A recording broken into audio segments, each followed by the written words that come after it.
পড়বেন। কয় কুল? 3 কুল। কোনটাকে 3 কুল বলে? বিসমিল্লাহির রহমানির রহিম, কুল হুয়াল্লাহু আহাদ এটা একটা, কুল আউযু বিরাব্বিল ফালাক এটা একটা, কুল আউযু বিরাব্বিন নাস এটা একটা। এই 3টা সূরা কার মুখস্থ নাই? এমন কেউ কি আছে যে এই 3টা সূরা মুখস্থ নাই? আছে? যদি থাকে তার গলায় দড়ি দেওয়া উচিত।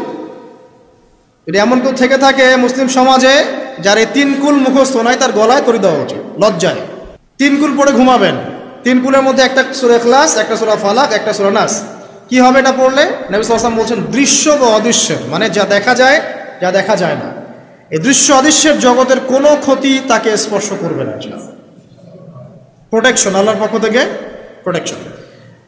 আর এটা যখন রাতে পড়বেন তখন এভাবে পড়বেন, একবার সূরা ইখলাস কুল হুয়াল্লাহু আহাদ, তারপর সূরা ফালাক কুল আউযু বিরাব্বিল ফালাক, তারপর সূরা নাস কুল আউযু বিরাব্বিন নাস পড়ে 2 হাত একত্রিত করে ফু দিবেন, দিয়ে মাথা থেকে নিয়ে এভাবে পুরো মাথা থেকে নিয়ে পুরো বডি এভাবে মাসাজ করবেন এভাবে, ঠিক আছে?